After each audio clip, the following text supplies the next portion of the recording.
berkhutbah di sana dan Ali pun berkhutbah di sana gitu. Pada prinsipnya mereka saling ijtihad masing-masing. Tapi menurut pendapat besar sebagian para ulama gitu, antara ijtihadnya Muawiyah dan ijtihadnya Ali ini, yang benar ini ijtihadnya Ali gitu, yang benar ijtihadnya Ali gitu. Kan ijtihadnya Ali mah, lu Muawiyah bayat dulu gua gitu kan, gua bayat dulu, nanti juga akan gua temukan pembunuh Utsman ini. Singkatnya mah kayak gitu. Dikarenakan Muawiyah ini kan Bani Umayyah gitu ya. Utsman ini juga Bani Umayyah. Jadi Muawiyah lah yang intinya walinya atau orang yang sangat bertanggung jawab untuk menuntut kisos atas pembunuhan Utsman itu. Intinya kayak gitu. Kalau diruntut dari silsilah mah, kan Nabi ini punya ayah Abdullah gitu ya, Muhammad bin Abdullah bin Abdul Muthalib bin Hashim bin Abdul Manaf. Nah, Abdul Manaf ini salah satu anaknya itu ada yang bernama Hashim sama Abdul Syam gitu, sama Abdul Syam gitu. Kalau dari Hashim turunannya ke Nabi gitu. Kalau dari Abdul Syam ini anaknya Umayyah. Jadi Umayyah itu punya anak ini, Umayyah, Abdul As sama Harb gitu ya. Kalau dari Abdul As ini anaknya itu ada Affan, Utsman gitu ya. Ada Affan, ada Utsman.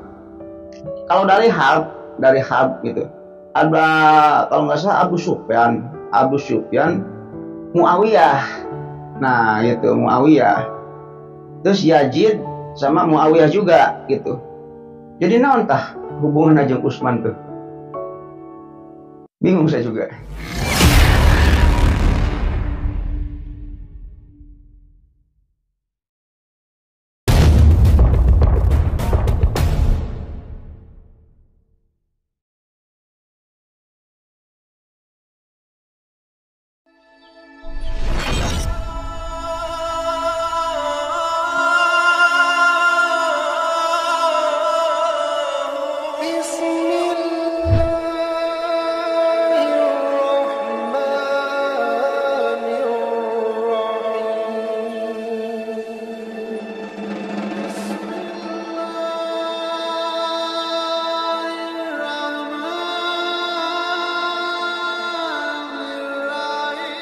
Assalamualaikum warahmatullahi wabarakatuh. Bismillahirrahmanirrahim. Alhamdulillahirrahmanirrahim. Wa binasta'in wa ala umuri dunya waddin. Wassalatu wassalamu ala asyrofil anbiya'i wal mursalin wa alihi wa sahbihi ajmain, amma ba'd. Allahumma shalli ala sayyidina Muhammad wa ala ali sayyidina Muhammad wa bi sholli sadri wa sirri amri wa nuqdatam min lisani yafqahu qawli. Oke, Lucky kembali lagi bersama saya Lucky Revolver. Jadi pada video kali ini kembali saya akan melanjutkan kisah Sayyidah Aisyah.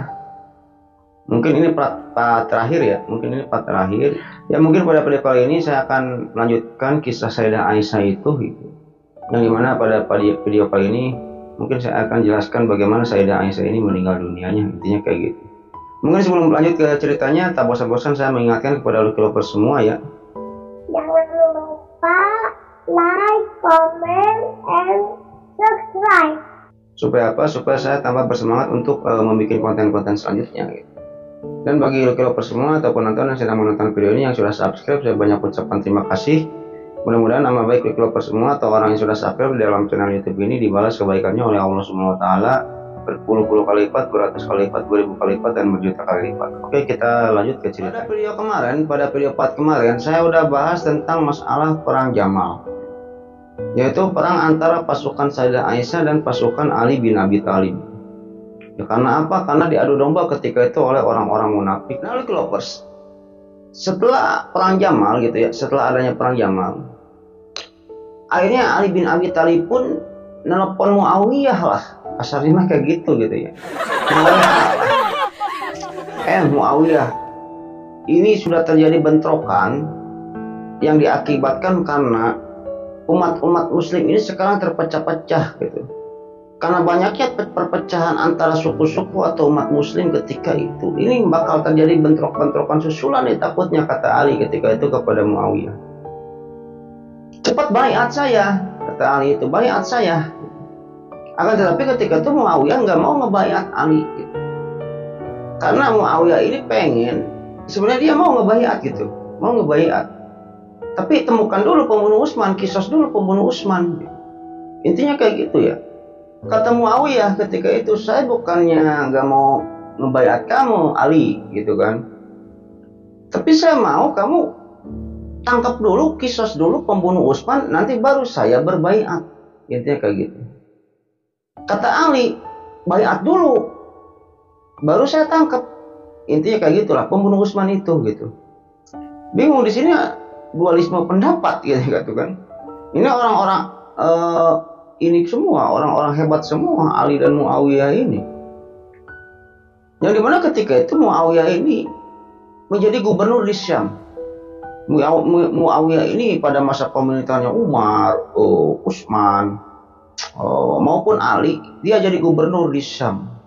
Karena masyarakat Syam ini tidak mau ketinggalan Muawiyah lah. Tidak mau, intinya jangan dia gantilah. Gubernur mah tetap Muawiyah, karena Muawiyah ketika itu memimpin kepemimpinan yang sangat adil di Syam. Muawiyah suka menjadi imam sholat dan lain-lain. Intinya kayak gitu. Nah, dikarenakan Muawiyah ini kan Bani Umayyah gitu ya. Utsman ini juga Bani Umayyah. Jadi Muawiyah lah yang intinya walinya atau orang yang sangat bertanggung jawab untuk menuntut kisos atas pembunuhan Utsman itu. Intinya kayak gitu. Dulur lah. Intinya Muawiyah sama Utsman itu dulur lah. Ya kalau direntet dari silsilah gitu ya, supaya Lucky Lopez ini lebih paham kenapa sih intinya Muawiyah ini kok ngotot banget gitu kan, supaya pembunuh Utsman ini tertangkap, karena ini saudara dekat gitu Muawiyah ini. Kalau diruntut dari silsilah mah kan Nabi ini punya ayah Abdullah gitu ya, Muhammad bin Abdullah bin Abdul Muthalib bin Hashim bin Abdul Manaf bin Qusay bin Kilab bin Qurrah bin Ka'ab bin Luay bin Ghalib bin Fir dan lain-lain, nanti kesananya ke Adam. Nah jadi kita stop sampai Abdul Manaf gitu, kita stop sampai Abdul Manaf gitu. Nah Abdul Manaf ini gitu ya, kakek Nabi. Abdul Manaf tuh kakek Nabi gitu, kakek buyut Nabi gitu. Nah Abdul Manaf ini salah satu anaknya itu ada yang bernama Hashim sama Abdul Syam gitu, sama Abdul Syam gitu. Kalau dari Hashim turunannya ke Nabi gitu, Abdul Muthalib, Abdullah ke Nabi gitu ya. Kalau dari Abdul Syam ini anaknya Umayyah. Umayyah anaknya ini Abdul As. Abdul As anaknya ini Affan gitu. Affan punya anak Utsman. Intinya kayak gitu. Nah dari Umayyah tadi, dari Umayyah tadi, dari Abdul Syam, keturunannya Abdul Syam, dari Abdul Manaf. Ya Umayyah ini punya anak gitu ya. Salah satunya ini kan tadi saya udah bilang ya, kalau dari Umayyah ini, kalau dari Abdul As ini ke Utsman gitu. Tapi kalau dari Hab gitu. Jadi Umayyah itu punya anak ini, Umayyah, Abdul As sama Hab gitu ya. Kalau dari Abdul As ini anaknya itu ada Affan, Utsman gitu ya. Ada Affan, ada Utsman. Kalau dari Hab gitu, ada kalau nggak salah Abu Sufyan, Muawiyah. Nah gitu Muawiyah. Terus Yazid sama Muawiyah juga gitu. Jadi naon tah hubungan jeung Utsman tuh? Bingung saya juga. Nah, amang meureun ya. Amang ya. Naon amang teh? Paman meureun ya. Paman. Ini Muawiyah nih, Umayyah punya anak Abdul As sama Hab. Ya.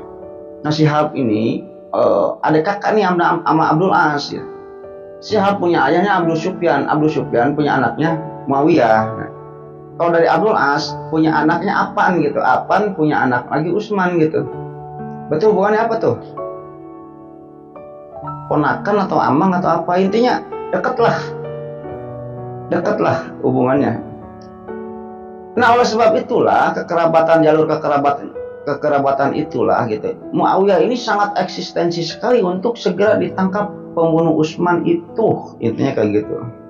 Muawiyah ketika itu ya dalilnya sama-sama Al-Quran gitu. Di Al-Quran diterangkan bahwa setiap pembunuh ini harus dikisos gitu ya. Ali ya dalilnya juga Al-Quran gitu. Di Al-Quran diterangkan bahwa kita harus mengikuti atau turut kepada umul mukminin gitu. Kalau Ali inginnya kamu ngebaiat dulu saya, baru saya akan tangkap pembunuh Muawiyah, intinya kayak gitu. Kalau Muawiyah tangkap dulu pembunuh, baru saya baiat. Titik poinnya di sana gitu. Ini orang-orang soleh semua nih, orang-orang soleh semua. Sehingga atas adanya perbedaan pendapat atau perbedaan ijtihad itu, maka nanti akan terjadilah perang Siffin. Intinya kayak gitu, perang Siffin. Pada setelah terjadinya perang Jamal, gitu ya, perang Jamal yang kemarin saya ceritakan, ada di riwayat bahwa tentara-tentara Aisyah atau grupnya Aisyah mah akhirnya membaiat Ali. Akhirnya membaiat Ali, dan Aisyah pun kan pulang lagi ya, pulang lagi. Setelah Aisyah pulang lagi, kan Aisyah menyesal dengan hasil ijtihadnya itu ya. Nanti lu tonton aja di part kemarin tuh, nanti akan saya tulis di deskripsi ya. Akan tetapi ketika itu kondisinya pada waktu zaman pemerintahannya Ali ini gitu ya, orang-orang munafik ini sangat banyak gitu. Orang-orang munafik ini sangat banyak. Kan bingung kita kalau menghadapi orang munafik mah bingung ya. Jadi orang munafik itu orang yang pura-pura masuk Islam tapi dia benci dari Islam ini, ingin menggembosi Islam ini dari dalam. Kalau orang kafir yang mau memerangi Islam gampang gitu ya. Gua nggak suka sama lu, terjadi perang Badar gitu ya. Gua nggak suka sama lu, terjadi perang Uhud. Gua nggak suka sama Islam, terjadi perang Khandaq. Gua nggak suka sama Islam, terjadi perang Hunain gitu. Tapi kalau orang-orang munafik ini nggak tahu kita mana orang-orangnya gitu, karena pura-pura memeluk Islam kalau orang munafik ini. Jadi ketika itu orang-orang munafik ini menyebarkan hoak ke grupnya Muawiyah yang ada di Syam ketika itu.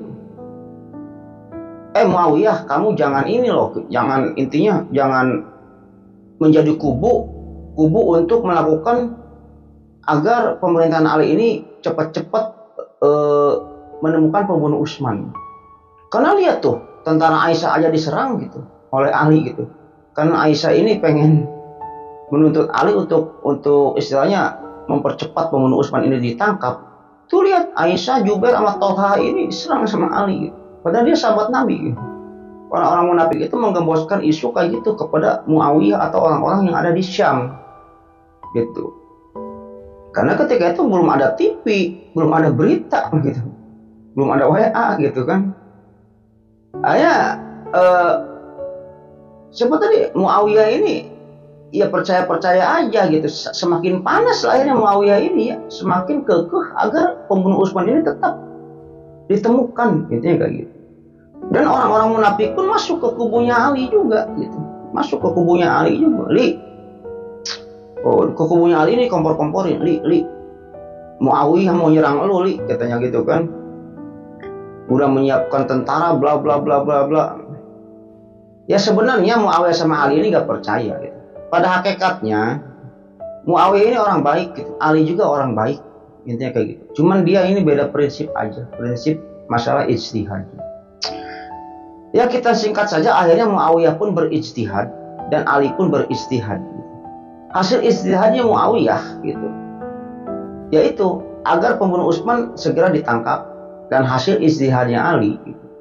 Umat Islam bersatu dulu gitu, umat Islam ini bersatu dulu. Ini negara lagi kacau balau nih. Gua susah nih nemuin pembunuh Utsman, susah kalau umat Islamnya nggak bersatu. Kalau umat Islam terpecah-pecah menjadi suku-suku atau kabilah-kabilah tersendiri, intinya kayak gitu. Nah ketika itu intinya terjadi dua kubu lah. Kubunya Muawiyah yang ada di Syam, kubunya Ali yang ada di Kufah ketika itu. Akhirnya Muawiyah pun ketika itu kan disejarahkan baju Utsman ini dibawa ya. Baju Utsman ini dibawa gitu ke Syam. Baju Utsman yang telah berlumuran darah, yang telah dibunuh itu. Akhirnya semakin panas lah masyarakat Syam gitu, untuk menuntut agar Khalifah Ali ini intinya cepat-cepat menemukan pembunuh Utsman. Muawiyah pun berkhutbah di sana dan Ali pun berkhutbah di sana gitu. Pada prinsipnya mereka saling ijtihad masing-masing. Tapi menurut pendapat besar sebagian para ulama gitu, antara ijtihadnya Muawiyah dan ijtihadnya Ali ini, yang benar ini ijtihadnya Ali gitu, yang benar ijtihadnya Ali gitu. kan istihadnya Ali mah, lu Muawiyah bayat dulu gua gitu kan, gua bayat dulu, nanti juga akan gua temukan pembunuh Utsman ini. Singkatnya mah kayak gitu. Tapi Muawiyah gak mau, pengen Ali nemukan dulu pembunuh Utsman, baru gua bayat, intinya kayak gitu. Tapi ini orang-orang soleh nih lagi beristihad gitu. Tapi sebagian besar para ulama yang membenarkan adalah istihadnya Ali, agar Muawiyah ini membayar Ali dulu, intinya kayak gitu. Lah kita singkat saja gitu. Akhirnya Ali pun menyiapkan 100.000 pasukan untuk apa? Untuk menyerang Muawiyah gitu. Untuk menyerang Muawiyah. Susah payah ketika itu Ali juga mengumpulkan 100.000 pasukan ini, susah payah di Kufah. Karena apa? Kufah ketika itu di Irak gitu ya. Ya banyak orang-orang munafik gitu. Ketika Ali mau nyerang Umayyah gitu, nyerang dalam arti kata tanda kutip ya, bukan Ali benci sama Umayyah gitu. Muawiyah gitu, bukan Ali benci sama Muawiyah gitu. Jadi Ali ini ingin menunjukkan, yaudah kamu kalau ini ikuti aku gitu, ikuti saya gitu kan, bayat saya gitu. Hanya terkumpullah singkat cerita 100.000 pasukan Ali ketika itu ya di Kufah ini. Mendengar Ali ini mengumpulkan 100.000 pasukan, ya Muawiyah menyiapkan juga pasukan, tapi pasukan Muawiyah di sejarah kecil lah, lebih besar pasukan Ali. Sehingga ketika itu kedua pasukan tersebut bertemulah di suatu daerah namanya Siffin gitu, Siffin. Jadi Siffin itu perbatasan antara Syam dan Irak, dekat Sungai Efrat ya. Kalau sekarang ini berarti wilayahnya Suriah Siffin. Ketemulah dua pasukan itu, pasukan Muawiyah dan pasukannya Ali. Di kubu Muawiyah ada ini, Amr bin As. Kita tahu sendiri Amr bin As ahli strategi perang. Kalau dulu itu Amr bin As ini, naon sih katanya, diplomat gitu. Waktu zaman Rasul gitu ya. Jadi ngomongnya jago gitu, Amr bin As, otaknya strateginya jago. Ya kedua pasukan ini telah bertemu, hanya kata Ali, Muawiyah, oke kita sama-sama temukan pembunuh Utsman, ayo kita sama-sama. Tapi kamu bayat dulu saya gitu, Muawiyah nggak setuju. Temukan dulu pembunuh Utsman, tapi nanti saya akan membayar kamu ya, sehingga tidak terjadi kesepakatan gitu ya dalam pertemuan kedua pasukan ini di daerah Siffin itu. Intinya terjadilah perang ketika itu. Perang antara pasukan Ali bin Abi Thalib dengan pasukan Muawiyah bin Abu Sufyan.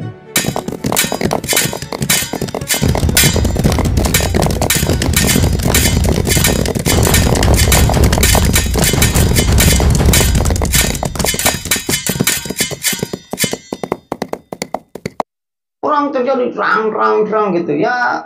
Adalah orang-orang munafik juga di dalam, ada gitu ya, orang-orang munafik di pasukannya Muawiyah, termasuk pasukannya Ali juga banyak. Tapi kan kita nggak tahu orang-orang munafik yang mana gitu kan. Konon di riwayat perang Siffin ini terdapat korban 30 ribuan gitu. 30 ribu umat Islam korban di sana gitu. Baik dari pasukannya Ali, baik dari pasukannya Muawiyah gitu ya. Banyak yang meninggal, kurang lebih 30 ribu. Salah satu sahabat yang meninggal ketika itu Ammar bin Yasir. Kita tahu sendiri Ammar bin Yasir ya. Ammar bin Yasir itu ada di kubunya Ali. Ya ketika itu Ammar bin Yasir ini lagi gelut, burungnya pak. Ya ada orang yang bilang dari kubunya Ali ini, Muawiyah telah kafir, wajib dibunuh. Kata Ammar apa? Teman-teman, Muawiyah itu nggak kafir.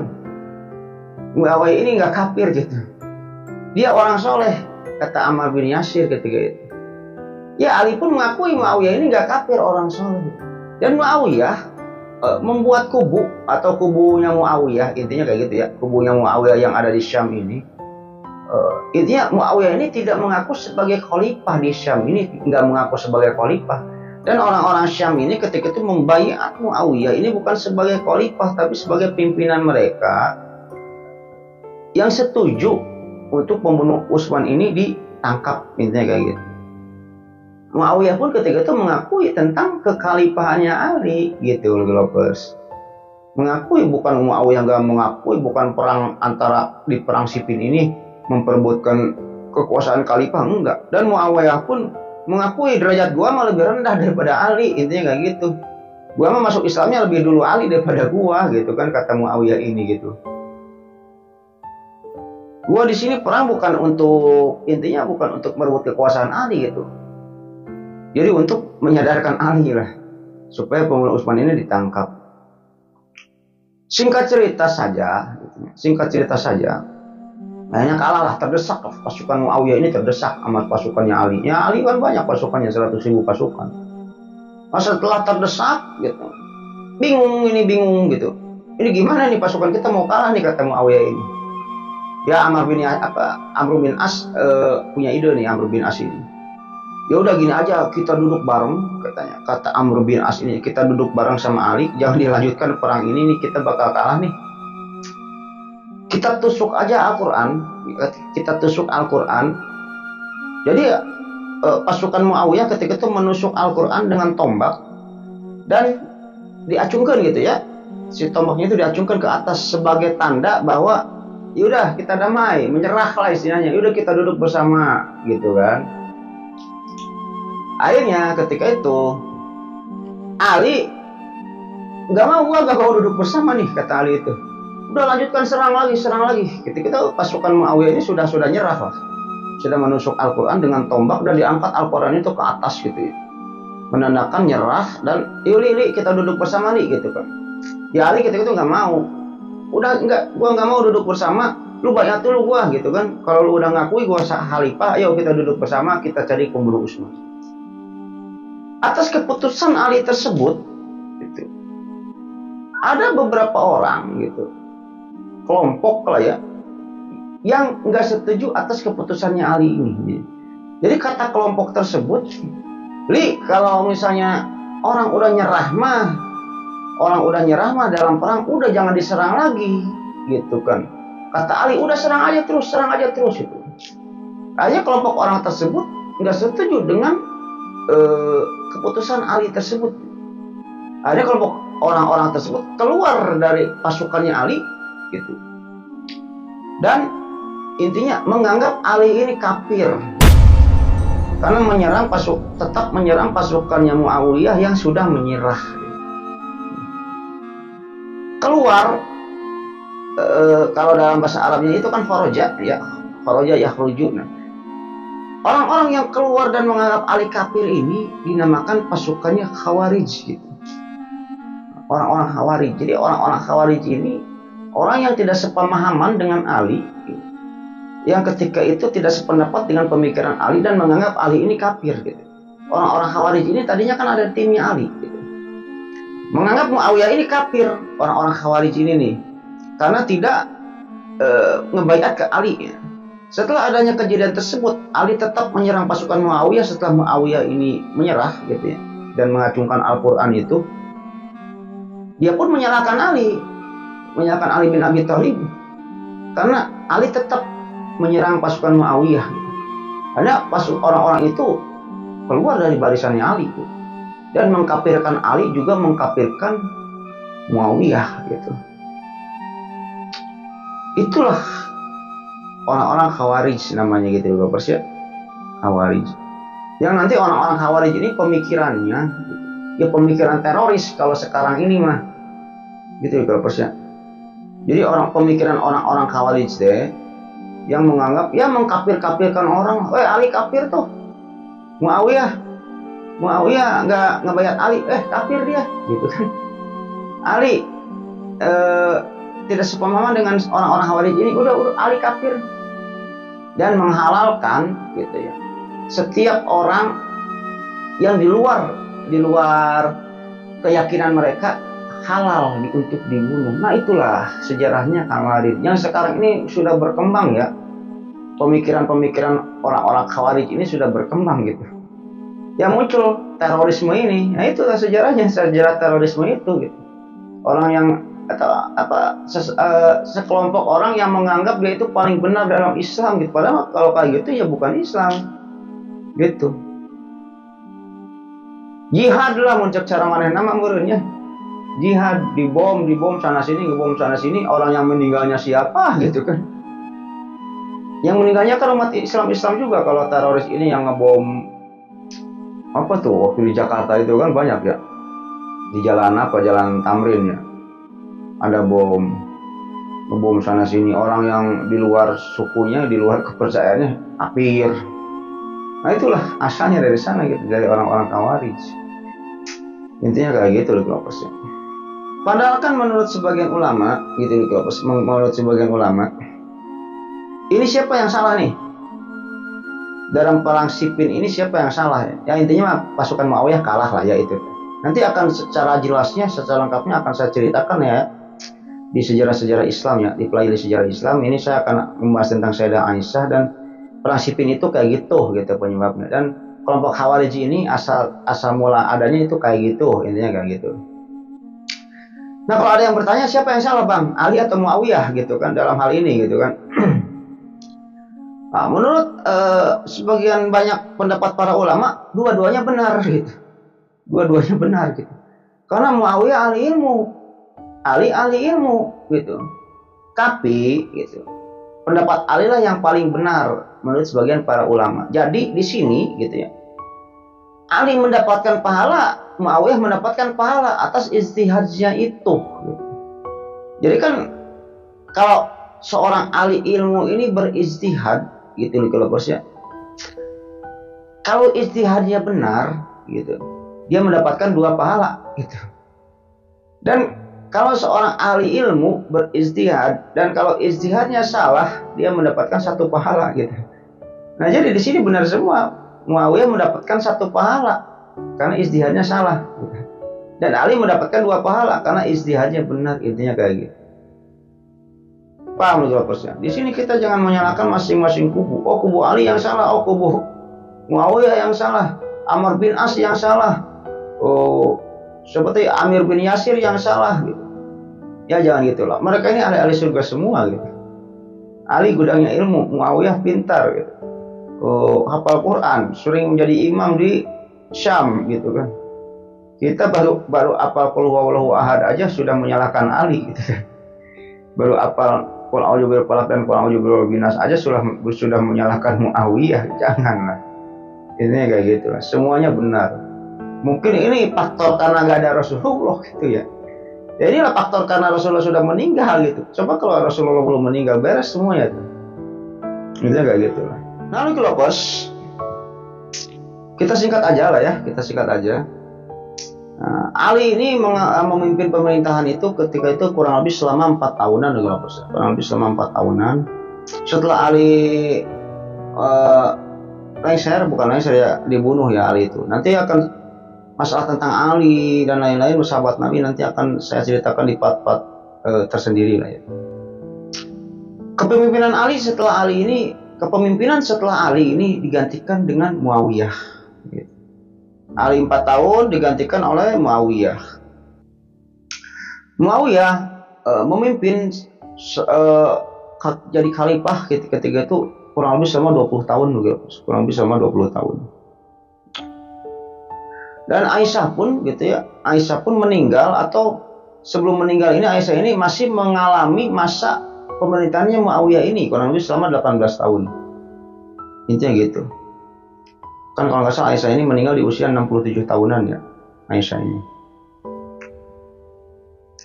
Nah setelah Muawiyah ini menjabat sebagai pemimpin umat Islam atau khalifah ketika itu, baru Muawiyah ini menyadari gitu tentang kebenarannya ijtihadnya Ali.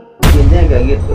Kan ijtihadnya Ali tadi, bayat dulu kita sepakat nih, setelah dibaiat kita umat Islam ini berdiri kokoh dalam satu kepemimpinan Ali, baru kita temukannya pembunuh Utsman. Karena kalau untuk sekarang untuk melakukan intinya mencari pembunuh Utsman ini sangat susah. Karena apa? Umat Islam pada saat ini terpecah-pecah. Ketika itu Muawiyah kan gak setuju gitu ya, intinya gak setuju. Nah setelah Ali digantikan oleh Muawiyah pun gak bisa menemukan pembunuhnya Utsman. Gak bisa, karena apa? Orang munafik banyak gitu kan. Islam ini terpecah-pecah pada waktu masa pemerintahnya Muawiyah, ini kayak gitu. Barulah di sana Muawiyah menyadari, oh benar juga Ali gitu kan. Coba dulu gua ngebayat Ali gitu kan. Baru menyadari susah untuk menemukan pembunuhnya Utsman itu gitu. Dan di riwayat pembunuh Utsman itu baru ditangkap gitu ya pada masa intinya pemerintahnya Abdul Malik. Jadi konon di riwayat pembunuh Utsman ini baru ketangkap gitu ya, orang-orang yang membunuh Utsman ini baru ketangkap pada masa pemerintahnya Abdul Malik bin Marwan. Jadi kan Umayyah ini mempunyai anak Harb sama Abdul As. Si Harb ini punya anak lagi Abu Sufyan, Muawiyah. Gitu. Yazid sama Muawiyah juga nanti anaknya Yazid ini. Kalau dari Abdul As gitu, Abdul As ini anaknya ini salah satunya Affan sama Al-Hakam. Kalau dari Affan ini ke Utsman bin Affan gitu. Kalau dari Al-Hakam ini Marwan anaknya nih, Marwan bin Hakam tadi. Nah dari Marwan ini, anak Marwan ini ada 3, Abdul Aziz, Abdul Malik, dan Muhammad namanya itu. Nah pada pemerintahannya Abdul Malik bin Marwan inilah gitu, pembunuh Utsman ini baru ditemukan, konon di riwayat kayak gitu. Nah pada masa pemerintahannya Muawiyah ini gak ketemu, pembunuh Utsman ini gak diketemukan. Di sanalah baru Muawiyah ini sadar akan kebenarannya ijtihadnya Ali. Yuk umat Islam bersatu dulu. Kalau umat Islam gak bersatu, gak akan ketemu nih pembunuh Utsman ini, karena pembunuh Utsman ini ya kaum munafik. Susah untuk ditemukannya kalau umat Islam gak bersatu. Karena apa? Nanti diadu domba lagi kalau terpecah-pecah mah gitu kan. Ya buktinya kan perang Jamal itu hasil adu dombanya kaum munafik gitu kan. Abdullah bin Sabah dan lain sebagainya. Nah, Kelopers, pada masa Muawiyah ini berkuasa, Muawiyah ini sering menjadikan Sayyidah Aisyah ini menjadi penasehatnya gitu. Bukan penasehatnya, jadi intinya gini lah, Muawiyah ini suka meminta Sayyidah Aisyah ini hujah-hujah gitu, pendapat-pendapat kepada Sayyidah Aisyah gitu. Nah, entah itu pendapat masalah politik, entah itu pendapat masalah syar'i, entah itu nasihat dari Aisyah dan lain sebagainya. Muawiyah ini sering mendatangi Aisyah ketika itu. Pada suatu ketika pernah Muawiyah ini datang kepada Sayyidah Aisyah, dan ketika itu Sayyidah Aisyah ini berkata gitu, Muawiyah, ya Muawiyah, sesuatu yang aku khawatirkan tentangmu yaitu adanya seseorang yang akan membunuhmu di kemudian hari, intinya kayak gitu. Ketika itu Muawiyah ini bertanya, kenapa ibu, katanya kan, sedangkan aku ini baik-baik saja di sini gitu kan. Ketika itu Aisyah berkata lagi kepada Muawiyah, sesungguhnya aku pernah mendengar Nabi bersabda gitu ya, keimananlah yang harus engkau perhatikan Muawiyah, intinya kayak gitulah. Ya Muawiyah pun ketika itu sering menanyakan tentang hujah-hujah kepada Aisyah, tentang nasihat dan lain sebagainya gitu. Pernah Muawiyah juga bertanya kepada Aisyah ketika itu, ya ibu, menurut ibu tentang aku ini gimana gitu, bagaimana aku ini menurut ibu gitu. Ketika itu Aisyah menjawab, saya tidak melihat dari diri kamu kecuali kebaikan, intinya kayak gitu. Nah pada waktu itu kondisinya ini orang-orang Muslim ketika itu terbagi menjadi beberapa kubu lah, 2 kubu ketika itu. Yaitu ada penduduknya Irak dan Mesir. Jadi kalau penduduk Irak dan Mesir ini suka mencela Utsman dan pro ke Ali gitu, suka mencela Utsman dan pro ke Ali. Dan kalau penduduk Syam ini suka mencela Ali dan pro ke Utsman. Kalau penduduk Syam ini, mereka ini saling sinir-sinir gitu, intinya terpecah menjadi 2 kubu. Hanya orang-orang itu pun didatangi oleh Aisyah gitu. Orang-orang itu pun didatangi oleh Aisyah dan suruh beristighfar, kalian penduduk Mesir, kalian penduduk Syam gitu. Udah kalian ini jangan berkubu-kubu kayak gini. Ali dan Utsman ini sahabat Rasul, mereka semuanya dijamin masuk surga. Beristighfarlah kalian. Karena menyatu lah ya kedua kubu tersebut gara-gara Sayyidah Aisyah, intinya kayak gitu. Akan tetapi ketika itu kalau orang-orang Khawarij ini mencela keduanya, orang-orang Khawarij ya sebel ke Ali, sebel ke Utsman gitu. Intinya kayak gitulah orang-orang Khawarij mah. Ke Ali sebel, ke Utsman sebel gitu. Apalagi ke Umayyah sebel. Intinya kayak gitu loh Kelopers. Nah Kelopers, ketika orang-orang Khawarij ini pergi meninggalkan Ali, mereka ini bertempat tinggal di Harura. gitu ya. Di Haruro yaitu sebuah desa yang ada di Irak. Orang-orang Khawarij ini bertabiat untuk selalu melakukan atau merencanakan hal pembunuhan ketika itu. Nah, bagaimana pendapat Aisyah gitu ya, pendapat Sayyidah Aisyah ini tentang orang-orang Khawarij ini gitu. Sayyidah Aisyah ini pro apa kontra sih ke orang-orang Khawarij ini, intinya kayak gitu. Pernah ada seorang wanita bertanya kepada Sayyidah Aisyah gitu.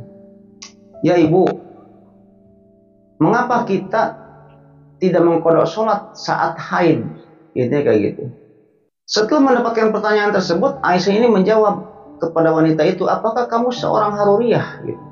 Atau apakah kamu seorang Khawarij? Intinya kayak gitu.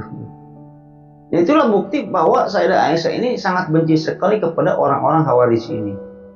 Intinya kayak gitu. Ya ini sebagai sharing aja, sebagai sharing aja masalah haid tadi, haid. Jadi kalau ada wanita yang haid gitu ya, kita nggak perlu mengqadha sholat setelah haid itu selesai, gitu ya, kayak gitu. Nggak perlu mengqadha sholat setelah haid itu selesai. Gitu. Tapi ada sebagian pendapat para ulama gitu ya, misalnya kayak gini. Gitu. Misalnya kita haid hari Senin jam 9 malam, Isya jam 7.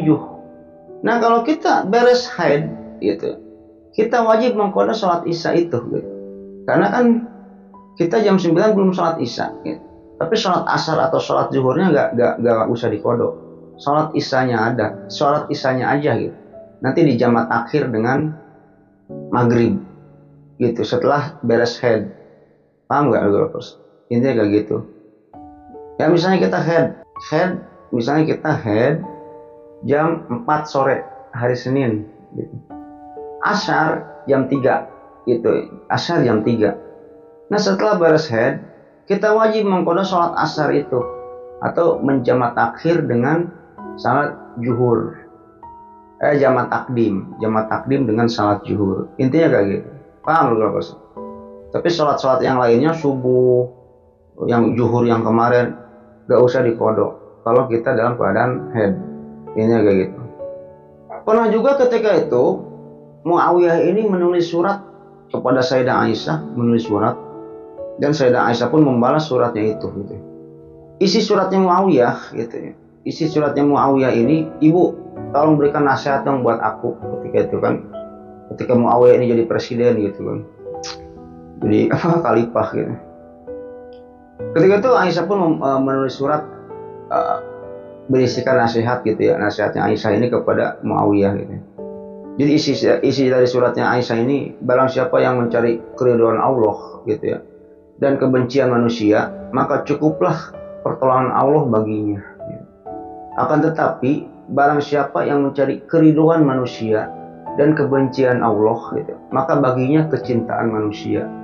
Semoga keselamatan ada padamu Muawiyah. Intinya kayak gitulah nasihatnya Aisyah ini kepada Muawiyah.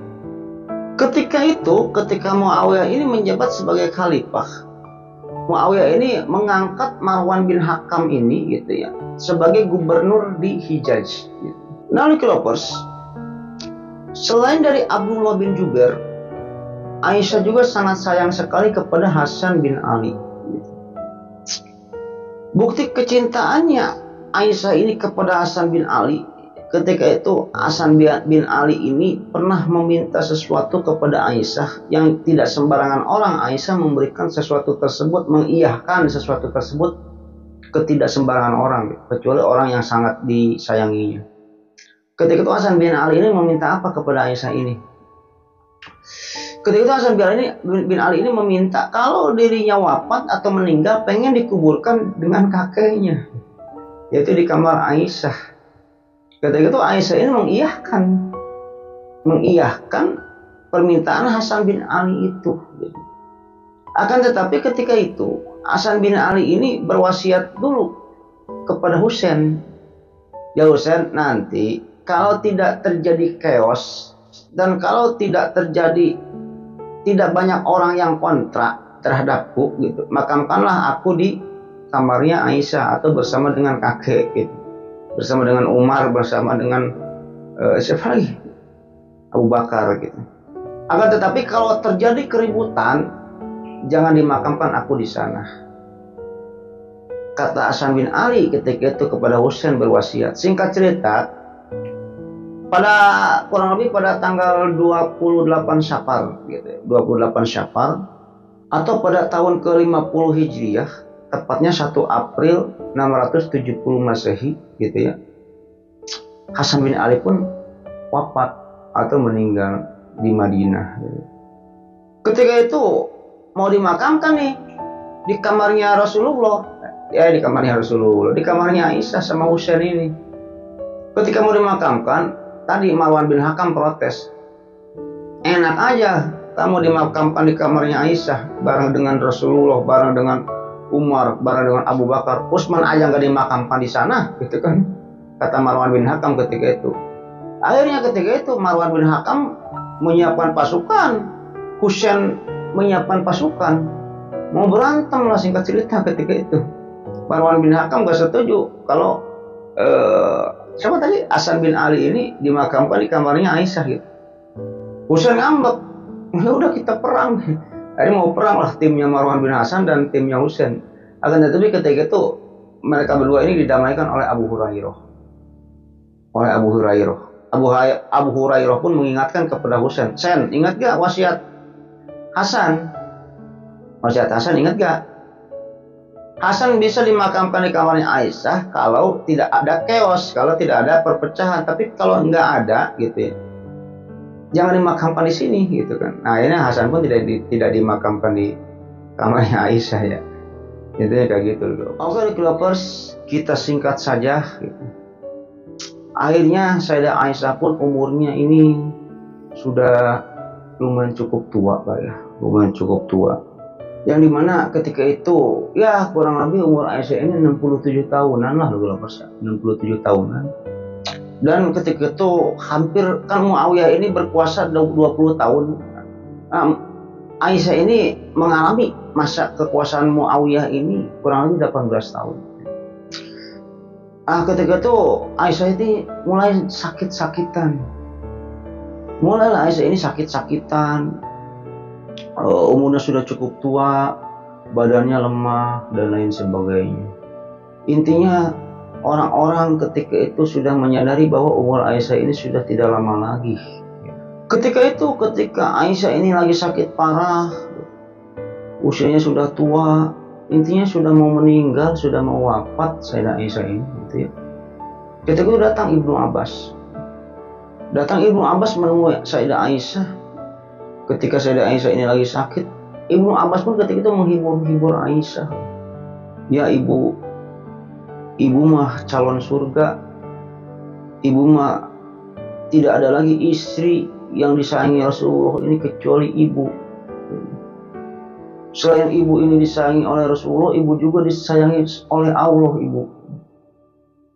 Itu ingat ibu waktu kalung ibu ini hilang gitu kan.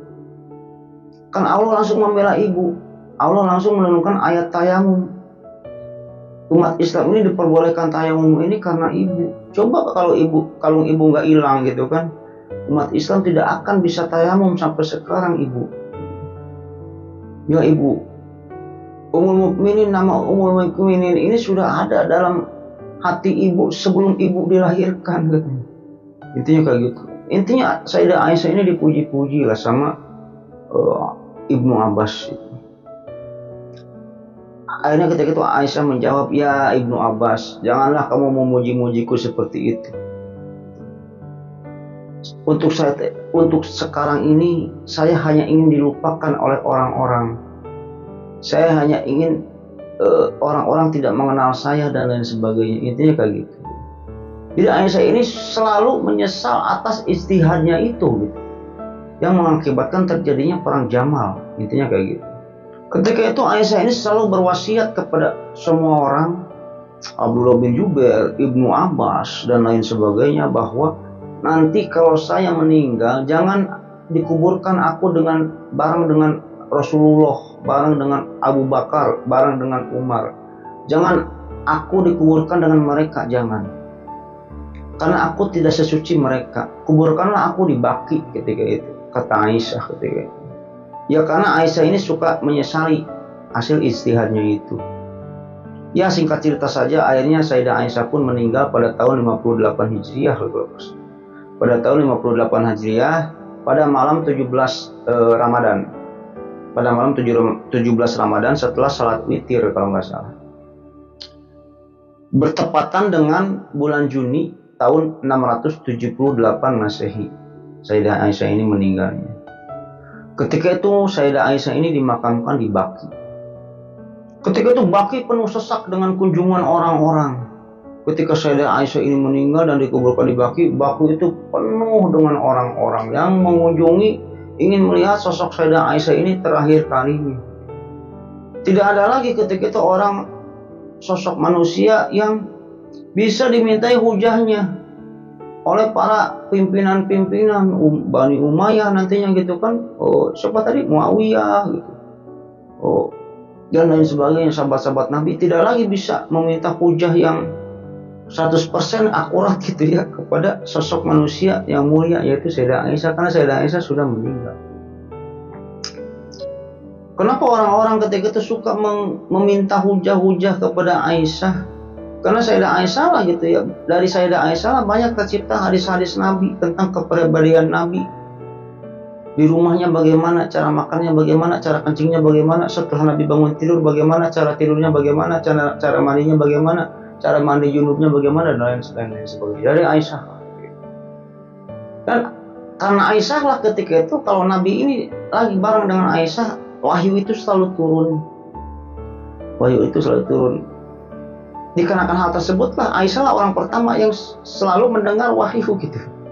Kalau wahyu turun, Nabi selalu menceritakan, Aisyah nih wahyu ini turun. Kayak dulu surat Al-Qamar turun gitu kan.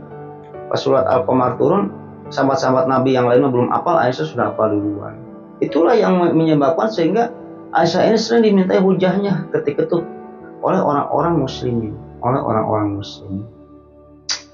Intinya kayak gitu. Ya sekarang kita akan menceritakan intinya sosok keindahan Aisyah, sosok Aisyah ini kayak gimana sih ya, kita singkat aja gitu loh Bapak ya. Jadi Aisyah ini mempunyai ciri-ciri fisik ya cantik, kulitnya putih, orangnya ini tinggi. Di riwayat Aisyah ini bongsor kalau bahasa Inggrisnya mah ya. Bongsor itu apa sih? Ini kan ada ya, kalau orang gede, orang udah tua masih kelihatan muda, dan orang muda udah kelihatan tua gitu. Nah kalau Aisyah ini bongsor, meskipun usianya ini masih 9 tahun, tapi kelihatannya udah dewasa. Kulitnya putih, kemerah-merahan, cantik gitu.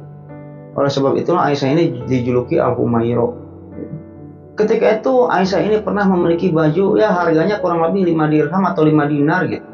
Yang dimana harga baju itu termasuk harga yang sangat mahal di waktu itu. Nah baju itu suka dipinjam-pinjamkan kepada teman-temannya ya. Kalau teman-temannya ini mau nikah, Aisyah pinjam baju kamu dong yang itu, dipinjamkan. Kalau teman-temannya mau ada acara apa gitu kan, suka dipinjamkan bajunya itu gitu ya. Dan selain itu kadang Aisyah juga suka memakai baju yang dicelupkan dengan pewarna yang warnanya kuning gitu, kuning dan merah gitu, baju yang dicelupkan itu ya. Selain itu Aisyah juga pernah atau sering memakai perhiasan gitu dan aneka permata gitu. Terus Aisyah ini punya cincin emas gitu, serta di lehernya ini terdapat kalung gitu. Kalung tersebut terdapat dari ada permata japarnya gitu. Jadi kalungnya Aisyah ini punya kalung yang ada permata japarnya. Selain itu Aisyah ini mempunyai akhlak yang mulia gitu, mempunyai akhlak yang mulia, suka membantu kaum wanita. Kalau ada kaum wanita yang intinya kesusahan, suka minta tolongnya kepada Aisyah. Ketika itu intinya kayak gitu. Taat kepada suami Aisyah ini. Kalau Aisyah ini melakukan kesalahan diomongin sama Nabi, nurut gitu. Sebagai contoh ketika itu Aisyah ini pernah meledek Sofiyah gitu. Ketika Sofiyah datang ke rumah Aisyah, Sofiyah ini kan bentuk tubuhnya pendek. Aisyah ini bilang pendek katanya kan. Hanya ditegur kan sama Rasulullah, Aisyah jangan kayak gitu kan. Perkataan kamu itu kalau dilempar ke lautan, niscaya lautan ini akan keruh karena perkataanmu itu. Akhirnya kan Aisyah itu bertobat, minta maaf kepada Nabi, minta maaf kepada Sofiyah. Setelah itu Aisyah ini memintakan ampun kepada Allah, menyuruh Rasulullah ini untuk mengampuni dosanya tersebut kepada Allah. Intinya kayak gitu. Dan Aisyah ini orangnya tidak suka bergibah, paling anti bergibah. Setelah itu Aisyah ini orangnya paling tidak suka menerima hadiah. Kalaupun Aisyah menerima hadiah gitu, Aisyah ini sebisa mungkin membalas hadiah tersebut. Intinya kayak gitu. Kalau misalnya Aisyah diberikan anggur, besoknya sama Aisyah orang yang memberikan anggur itu dikasih apel. Intinya kayak gitulah. Dan Aisyah juga orangnya sangat menghindari sekali terhadap pujian-pujian gitu, atau sanjungan-sanjungan yang berlebih. Sayyidah Aisyah pun orangnya berjiwa kesatria dan pantang menyerah. Hal tersebut dibuktikan oleh Sayyidah Aisyah ketika Sayyidah Aisyah ini difitnah berzina dengan Sofwan gitu. Dan dibuktikan juga ketika adanya perang Jamal. Ketika itu kan Sayyidah Aisyah hadir di perang Jamal itu dengan mengendarai untanya untuk mendamaikan kedua belah kubu. Intinya kayak gitu. Selain itu, Sayyidah Aisyah ini orangnya dermawan.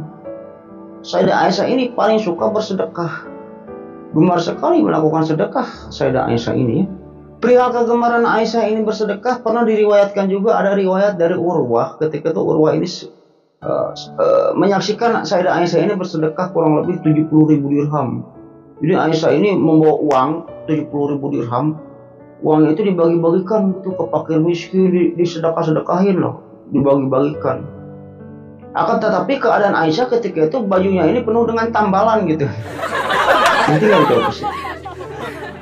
Jadi Aisyah ini bawa uang 70.000 dirham disedekah-sedekahin gitu ya. Tapi dalam kondisi baju Aisyah ini robek, udah itu robekannya itu ditambal dengan kain gitu. Kan nggak etis ya. Ya intinya kan beli baju dulu kayak gitu kan. Sedekah bisa, masa baju gak kebeli gitu. Intinya kayak gitulah. Ya saking hobinya sedekah Aisyah ini sampai tidak memperhatikan keadaan gua gimana gitu kan. Intinya kayak gitu kan, orang-orang sekarang mah, orang-orang kaya sekarang gitu ya, pakai mobil brand gitu kan. Sedekah dimasukin ke YouTube gitu kan.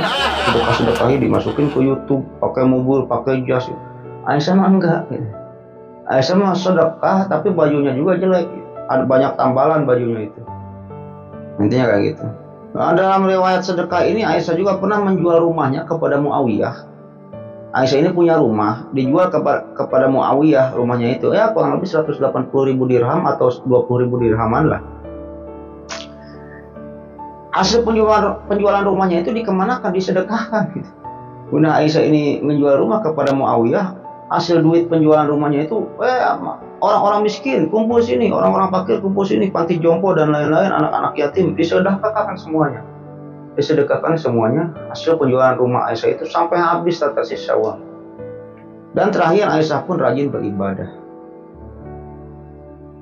Aisyah pun sangat rajin sekali beribadah. Intinya kayak gitu Lovers. Ya itulah Lovers ya, sosok Sayyidah Aisyah. Kita sudah menceritakan dari part 1 sampai dengan part sekarang.